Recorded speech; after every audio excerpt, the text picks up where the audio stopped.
Hello and welcome everyone to today's session, which is about question tags. We're going to look at the formulation of regular tags and then talk about intonation, which is important in this topic, and also look at a few special tags. So a quick reminder from the previous lesson that there are two types of questions, yes, no, or closed questions, and WH or open questions. Now, yes/no questions always start with an auxiliary verb. For example, are you studying? Does Jane swim? Did Janet write that book? Have they lived in Venice? And will the kids be sleeping? Another way of creating a yes/no question is by adding a tag to our statement. These tags are also formulated with auxiliary verbs. So, you're studying, aren't you?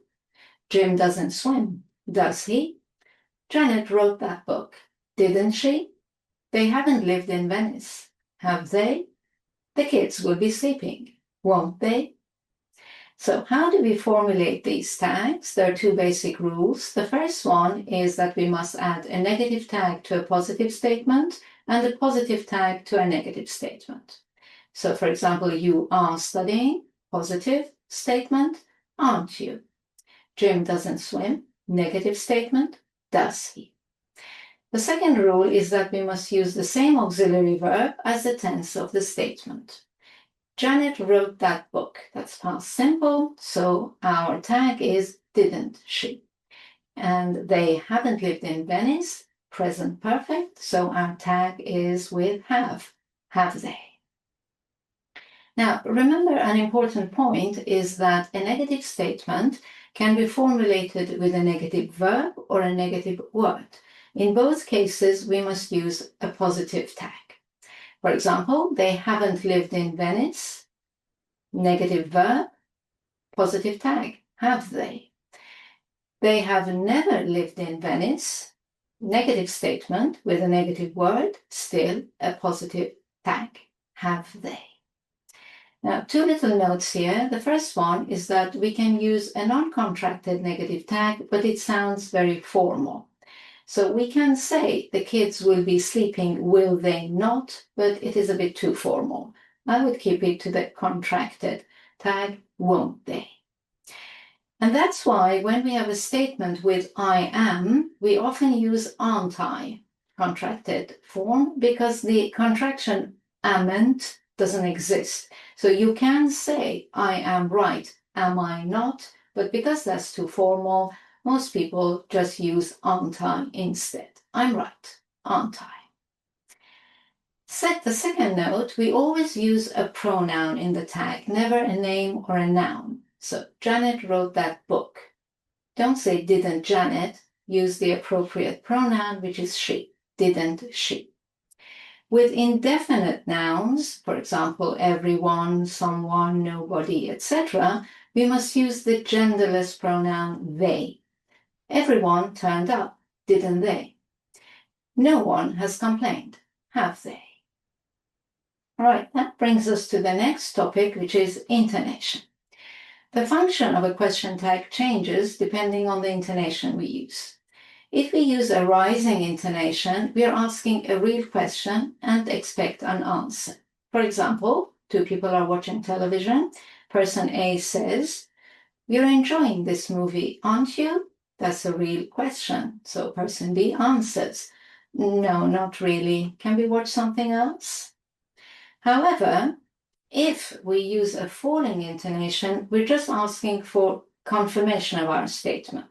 So now person A says, "You aren't enjoying this movie, are you? Let's watch something else." So it's only a statement and asks for a confirmation. It's not a question, really. So person B's answer is, "I'm glad you noticed. Yes, I'd prefer to watch something else."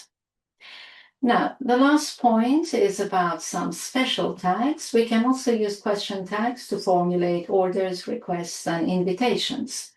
And in this case, we use will you with a rising intonation for both positive and negative imperatives, orders. Give me a hand, will you? Don't feed the cat, will you?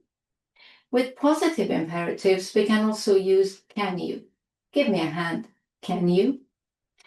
Now, if we want to make a positive imperative sound more polite, more like a request than an order, we can use would or could instead of will or can.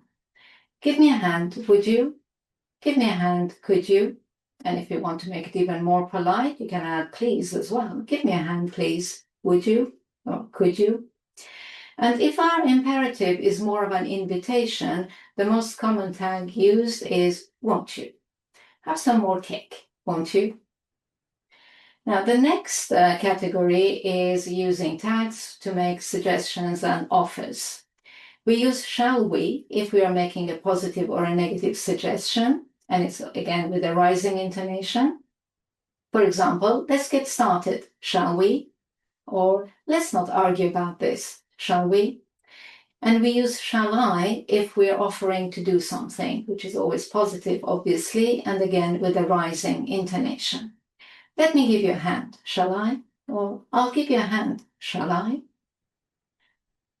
And the final thing I'd like to mention is about using tags when we want to express some emotions, strong emotions.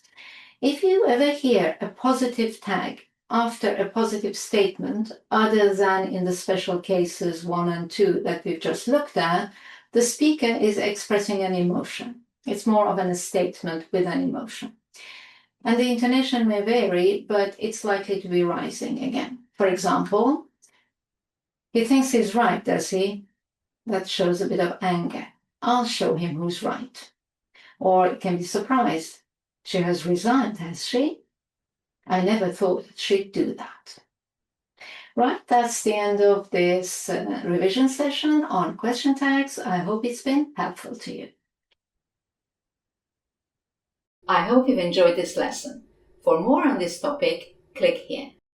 Remember to also check out my complete online course and don't forget to like and subscribe.